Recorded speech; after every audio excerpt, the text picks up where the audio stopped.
Hare Krishna.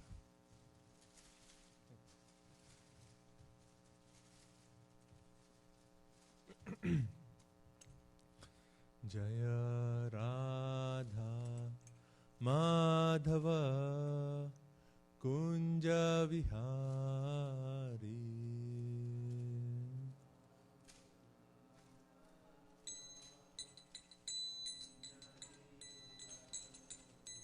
Jai Radha Madhav Kunj Vihari.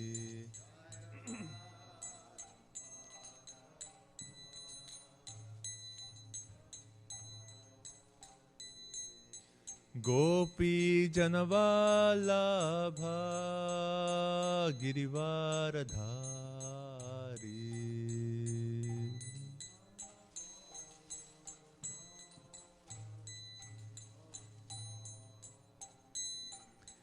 Gopi जनवल्लभ Girivardhari.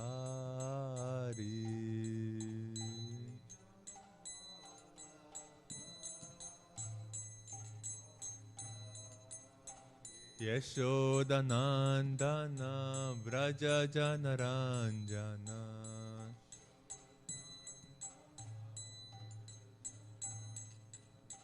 यशोदनंदन Vraj Janaranjan.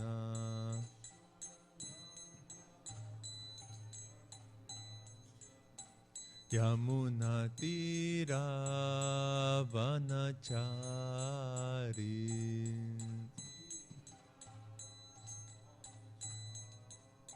Yamuna Tirah वनचारी।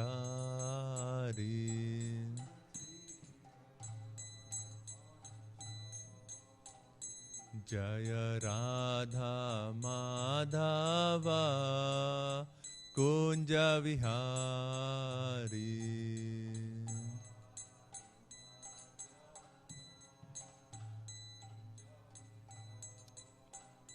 Jai Radha Madhav Kunj Vihari.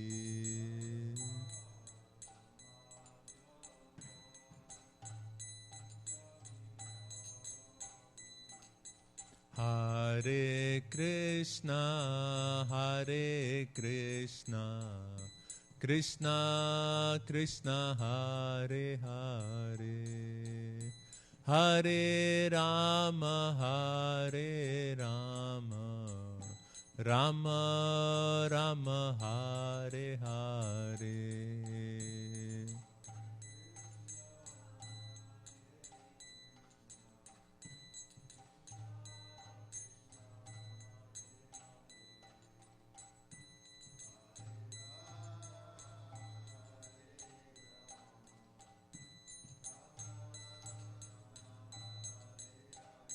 Jai Radha गोलोकानंद Radha गोलोकानंद Shri Radhe.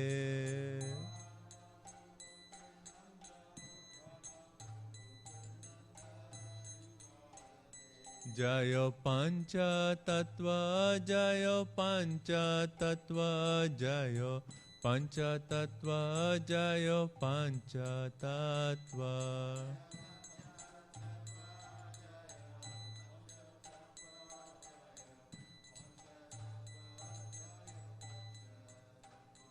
Jai Jai Prabhupada Prabhupada Prabhupada Jai Jai Prabhupada.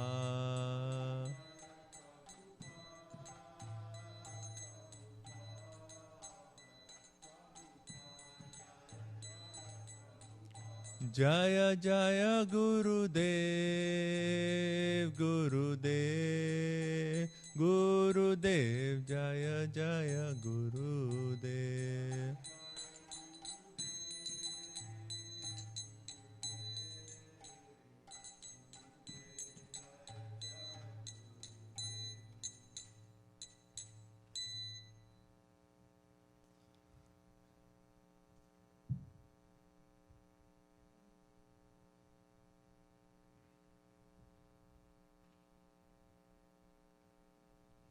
Om Namo Bhagavate Vasudevaya.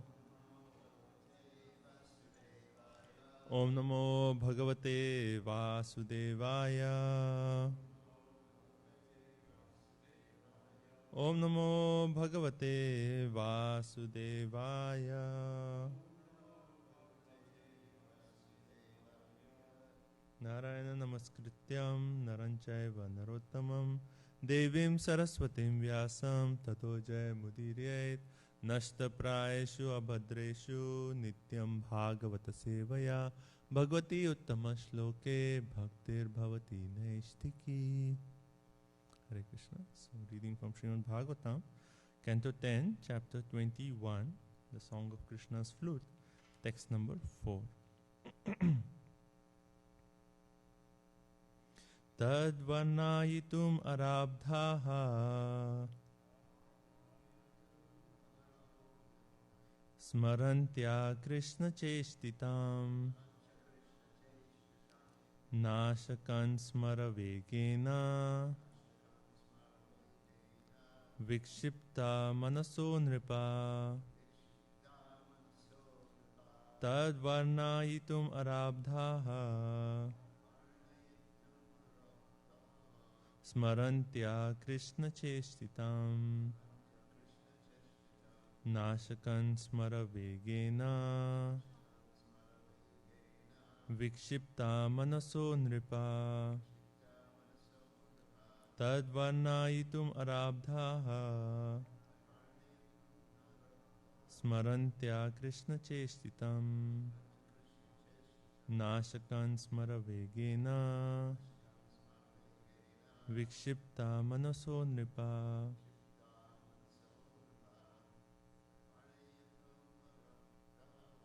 Tadvarnayitum arabdhaha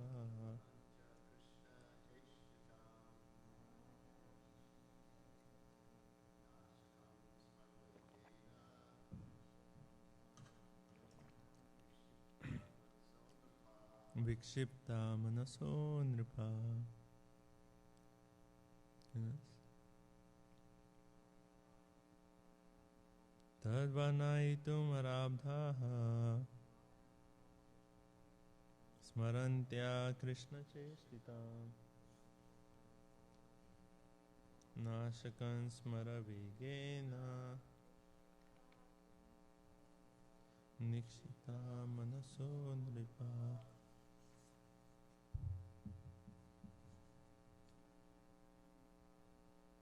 Tadvarnayitum arabdhaha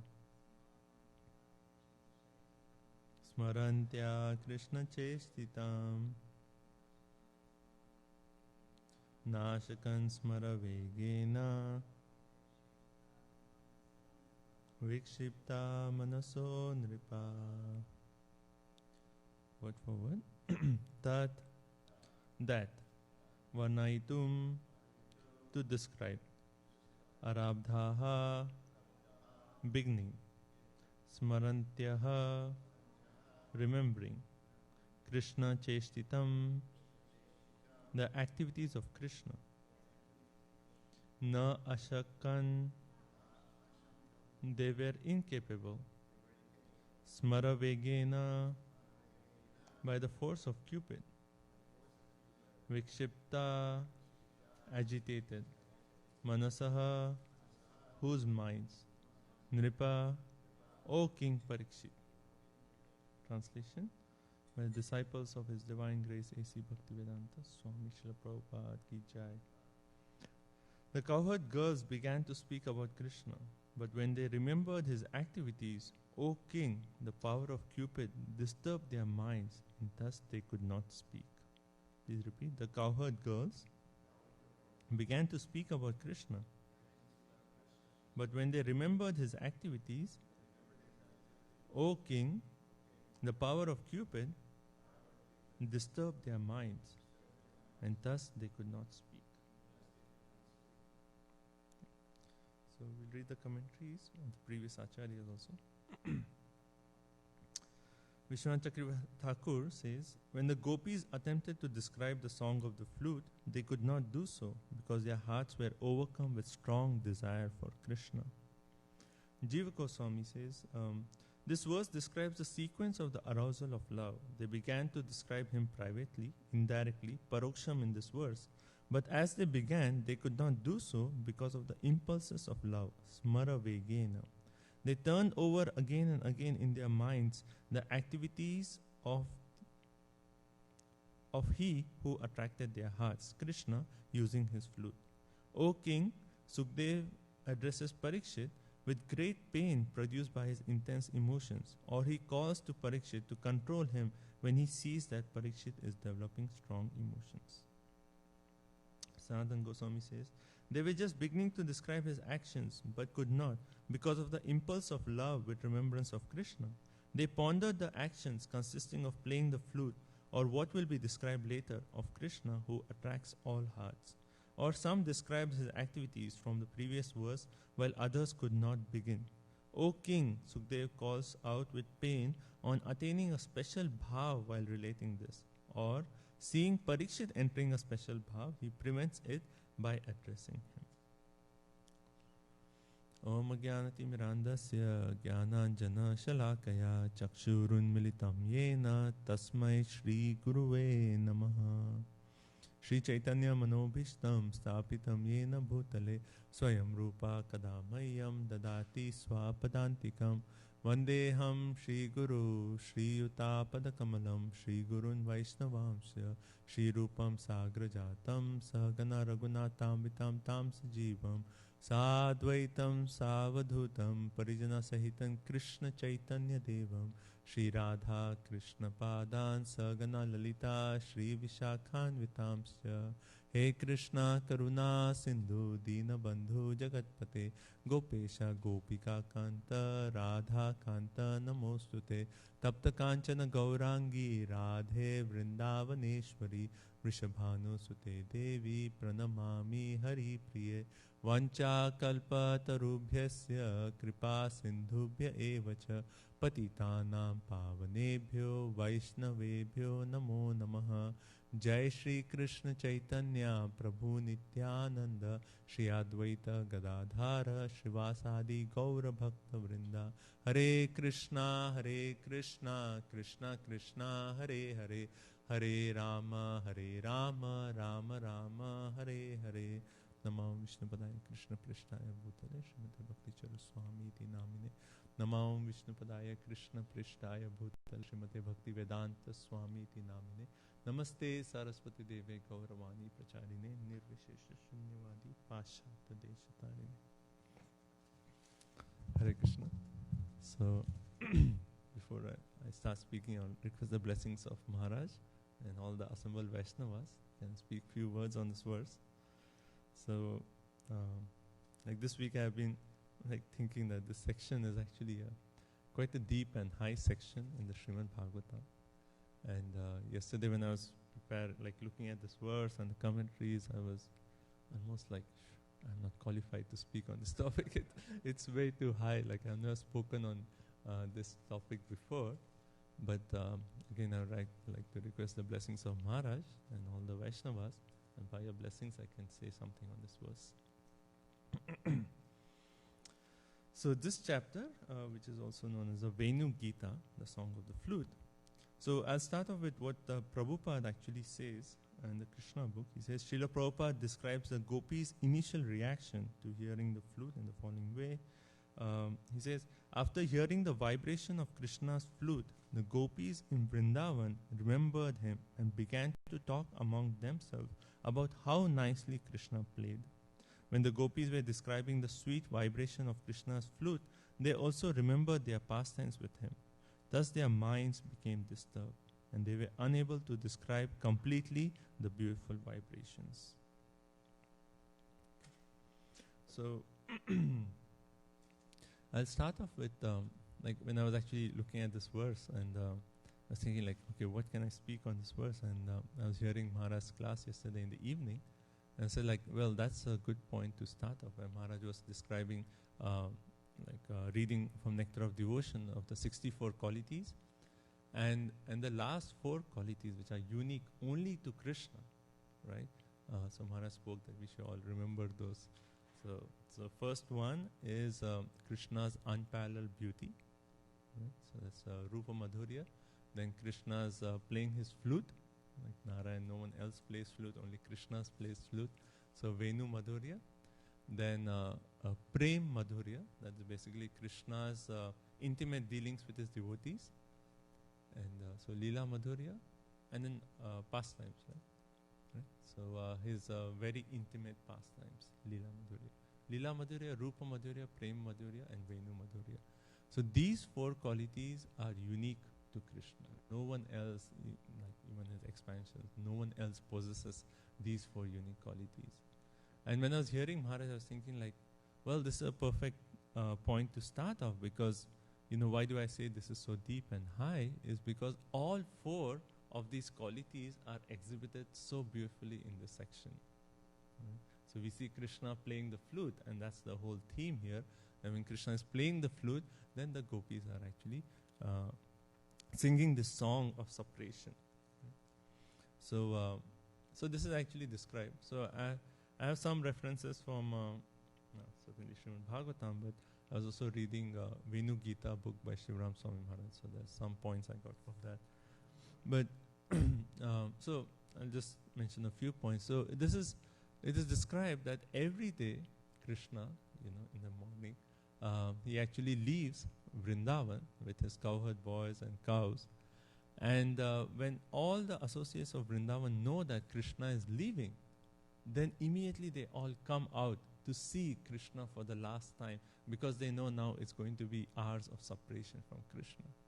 So everyone is actually looking at Krishna and like trying to get the last glance of Krishna as he is leaving with his cowherd boys. And it's described that Mother Yashoda is like praying for Krishna and like giving him some protective amulets, so that when he's outside, he won't be hurt by anyone. And then she tells Balram that, oh Balram, please take care of Krishna, So in that way, and then she basically like, sees that Krishna is assuring, and Krishna is assuring everyone, oh, I'll be back soon, don't worry. And then in that mood, they actually leave, right?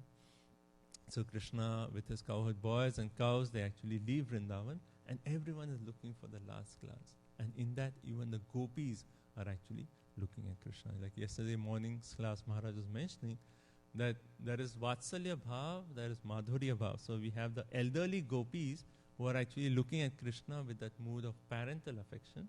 And then you have these younger gopis who are singing this song, who are actually looking at Krishna with a conjugal mood, with a more Madhurya Bhav.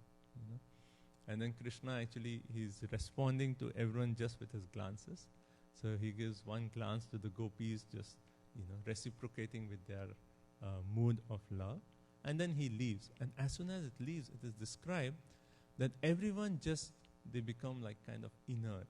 Like there's a description that like the gopis are churning the milk, but the milk is overflowing and they are just in their own world, so absorbed in thoughts of Krishna. Like in the next few verses in text, I think text 6 or 7, it is described that when Krishna left, it's like the minds of all the gopis actually left with Krishna.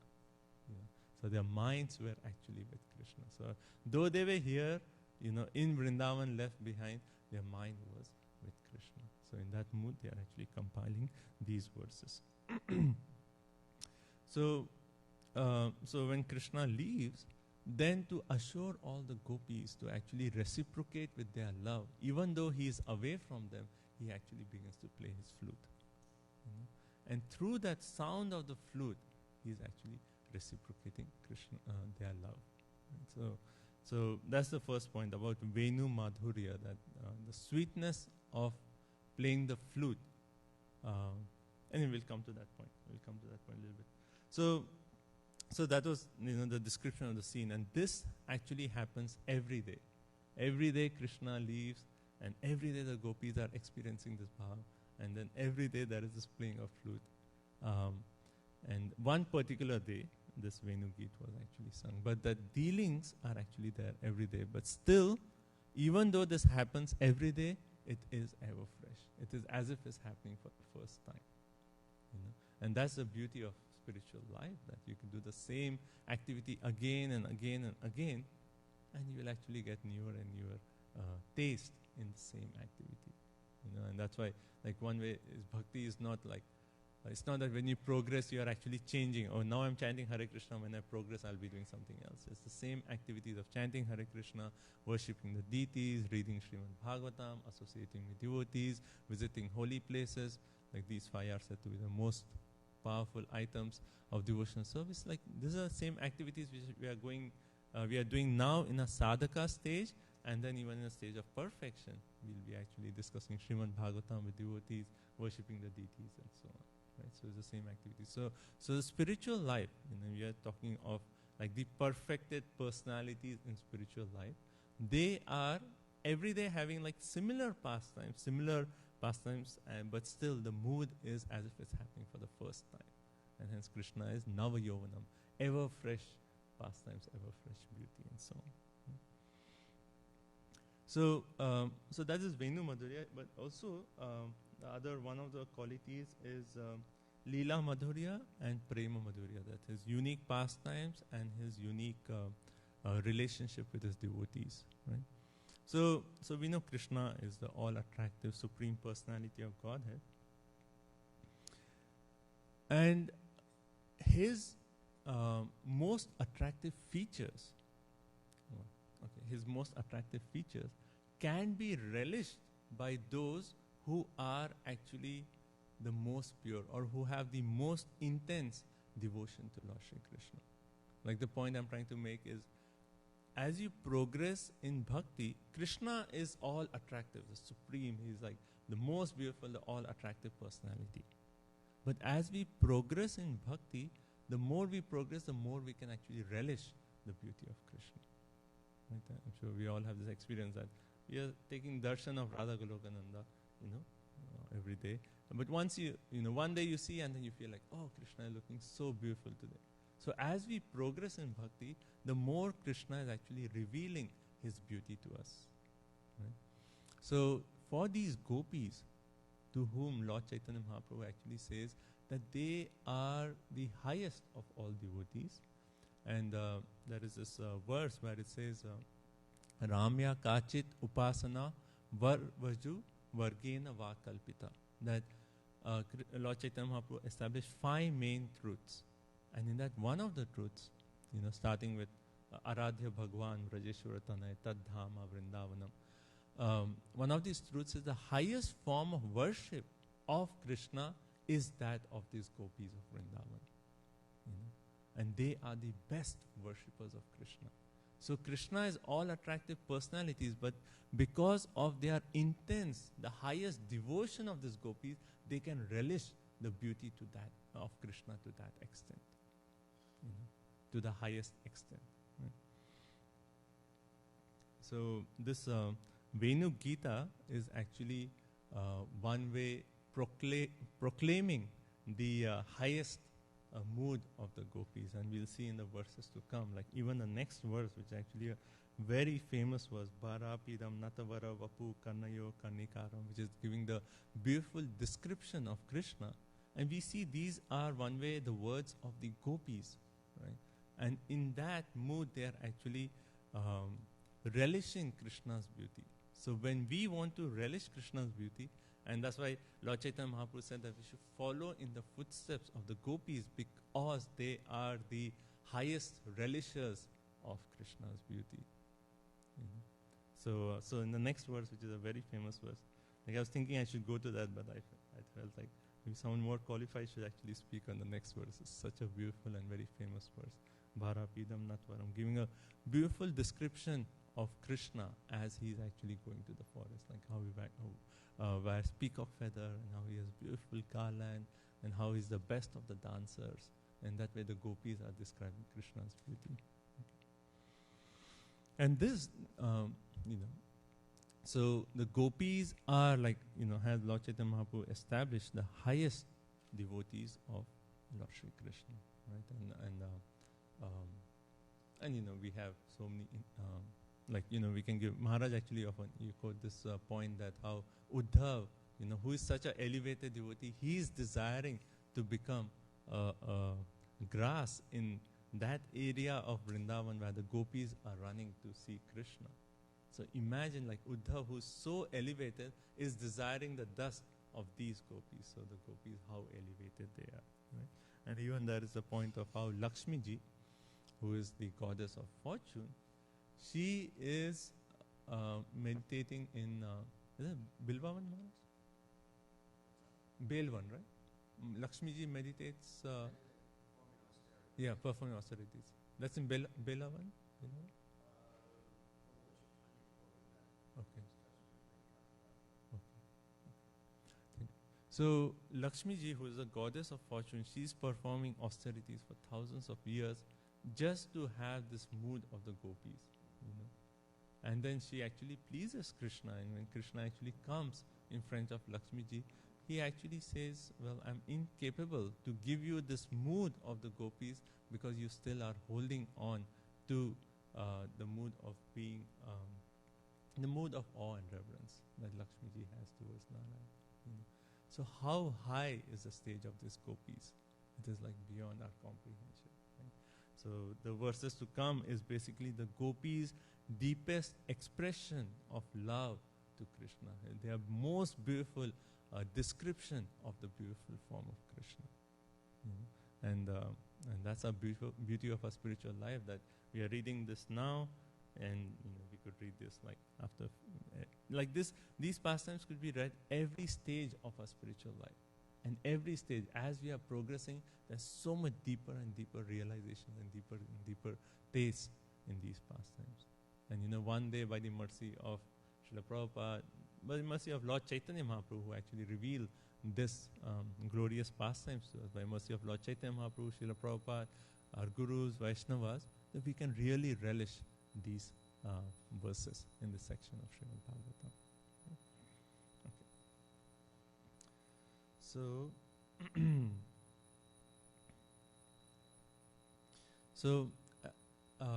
there's a section in Bhagavatam that I recently read, and these are actually Brahma's prayers in the 3rd canto of Srimad Bhagavatam.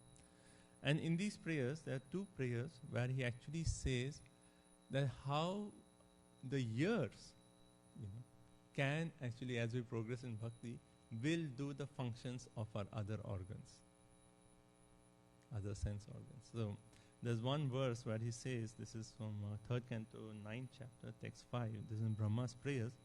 And he's saying, "O my Lord, persons who smell the aroma of your lotus feet, carried by the air of Vedic sound through the holes of the years, accept your devotional service. For them you are never separated from the lotus of their hearts."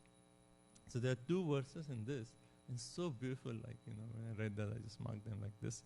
There's 3.9.5 and 3.9.11, where he says, when we are actually hearing Srimad Bhagavatam, we are actually smelling the dust of the lotus feet of Krishna, which is coming in the form of sound and which is actually entering our hearts. So the function of the smell is performed by the ears. And the other one is the function of seeing is performed by our ears. And why am I quoting these verses? I'll come to it in a bit. So in text 11 of the same chapter, Brahma is saying, "O my Lord, your devotees can see you through the ears by the process of bona fide hearing, and thus their hearts become cleansed. And you take your seat there. You are so merciful to your devotees that you manifest yourself in the particular eternal form of transcendence in which they always think of you." So I find that like so beautiful. So in this text 11, Brahmaji is praying that you can see through the ears. So when this transcendental sound vibration, when it's coming through a bona fide hearing, he makes that point clear, then it cleanses a heart, and then the Lord takes his seat there. And he says, you are so merciful to the devotees that you manifest yourself in a particular eternal form of transcendence in which they always think of you. So if you see all these gopis, though they are in that Madhurya, they all have a different bhav with Krishna, like a particular kind of, unique kind of relationship with Krishna. So when Krishna's flute sound is entering into their ears, it is actually revealing a very particular, unique flavor or more mood of Krishna, which is unique to each and every gopi. And hence the verses of the Venu Gita, which is start with text 7, each verse is actually said to be spoken by a different gopi. And it is like their personal realization of Krishna, who is revealing in the heart through the sound of the flute. So I wanted to quote these two verses, which I really like, that how the ears perform the form of smelling the dust of the Krishna's lotus feet, and also the ears, you see the form of Krishna, which is desired by a pure devotee. So in this case of gopis, just that hearing, the hearing of the flute is actually revealing Krishna's beauty. And that is a process that we speak of, that the holy name of the Lord will actually reveal everything to us. Right? So as we are chanting the holy name, it is Nam, Roop, Gun and Leela. So as we progress, this holy name, because it's a mercy of Sri Chaitanya Mahaprabhu, he has invested all his potencies in the holy name, and the holy name is non-different from Krishna himself. The sound of the holy name, as we progress in our bhakti, will reveal the form of Krishna in our heart. And then, so it's a name, then the form, and then from the form, when the form is revealed, then we'll be able to appreciate the qualities of Krishna. And then from the qualities, then the pastimes of Krishna are revealed. So that is the sequence in which the holy name will reveal Krishna to us. Right? So because these gopis are at the highest stage, the sound of Krishna's flute is revealing Krishna's pastimes with them. So it's like name, form, qualities and pastime. So pastimes, and hence the gopis, when they hear the flute, they actually start describing Krishna's pastimes. That's described in text 3 and today's verse, text 4. Okay,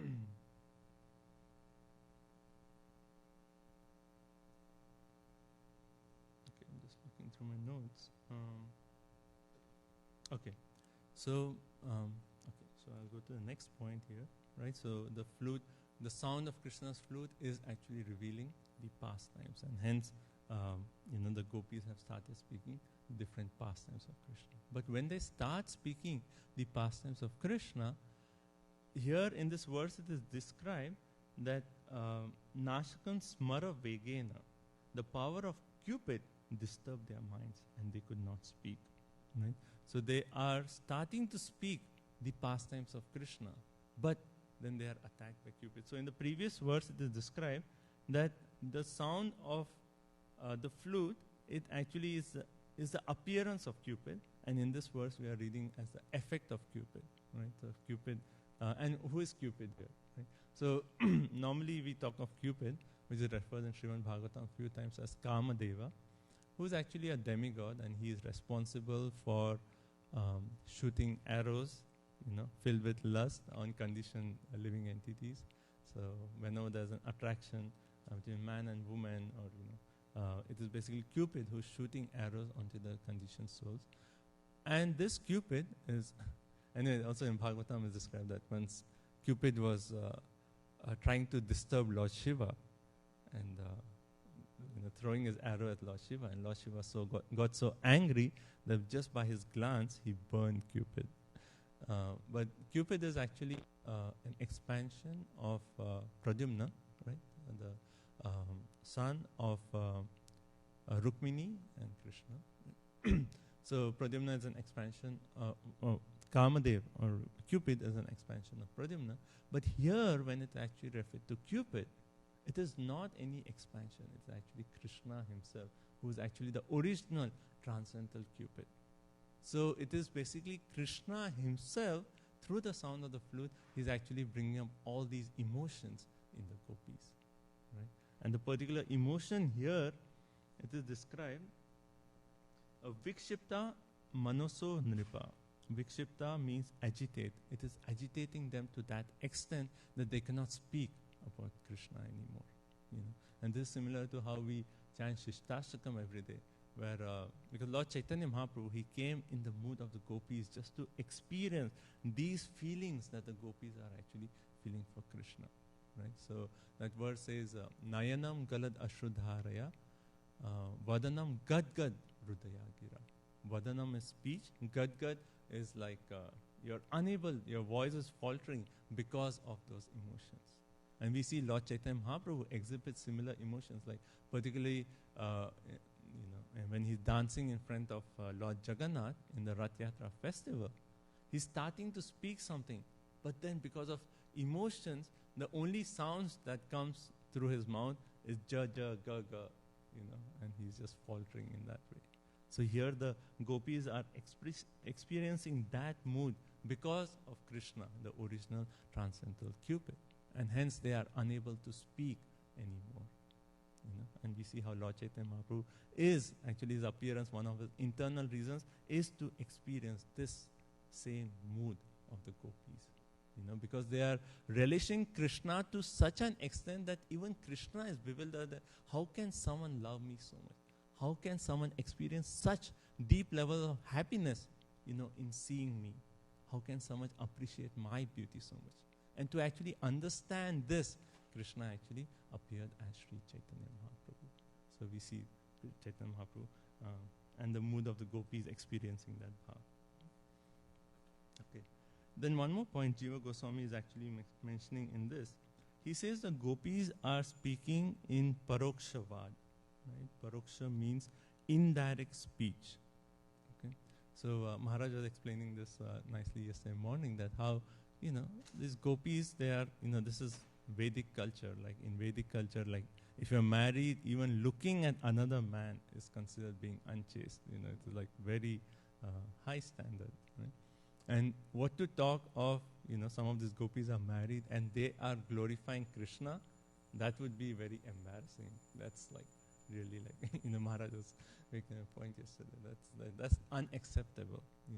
So because the gopis, they are experiencing these feelings and they want to speak something, but they cannot speak directly because then, they have their mother-in-laws who are right there. And, how can they speak of some other man other than their husband? And hence they speak this Venu Gita in a very indirect way, and that is that paroksha. So all these verses of Venu Gita in this chapter we'll see, they are not directly glorifying Krishna, but they glorify the relationship of, let's say, a deer with Krishna, the relationship of the rivers with Krishna, the relationship of the aborigine girls with Krishna, the relationship of Govardhan Hill with Krishna. And through that relationship, they are actually glorifying, oh, the sound is so good. So they are one way glorifying Krishna's flute and Krishna's flute sound, and saying, like anyone can appreciate a sound, and still they could be considered that they are still being chaste. So all these verses are indirect, and hence in these verses also we see glorification of Krishna and Balaram.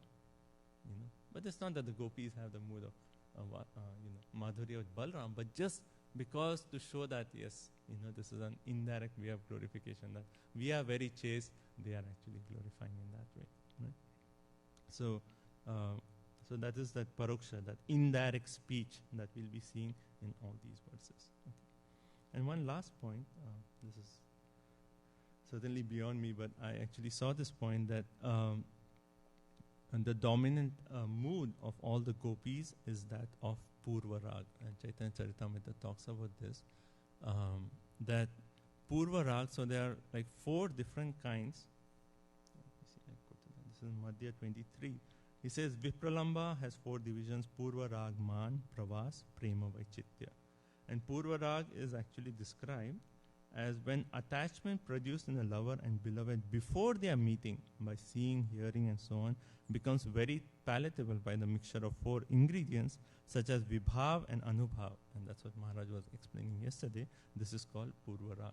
Right? I don't understand this much, but the main point here, which is to my understanding, is Purva Rag is a feeling between a boy and a girl before they are actually meeting. And it's actually creating that intensity, of meeting like that. So much, like you're hearing about one person so much that that eagerness of meeting is just increased to such an extent that when you meet, then that, that flavor is so deep.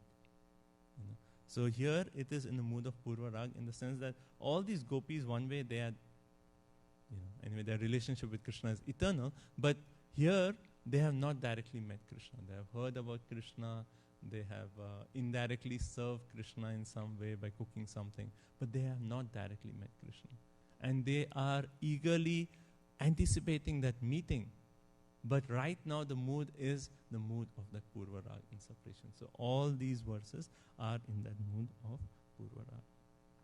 Okay, so those were a few points. I know these are like way too high for me. Like when I was reading this section, I was just thinking like, it's too high. But I just feel like we're just so fortunate that I'm so unqualified, but still, having access to this deep, the highest secrets of bhakti is only possible by the mercy of Sri Chaitanya Mahaprabhu, Srila Prabhupada, our gurus, and it's only by their mercy that we can even, read this, and at least have some little appreciation. And that appreciation just brings out the gratitude that how fortunate we are. So I just want to end with that note. Maharaj, please can correct me. Sorry. Srimad Bhagavatam ki jai, Srila Prabhupada ki jai. Thank you all so much. Hare Krishna.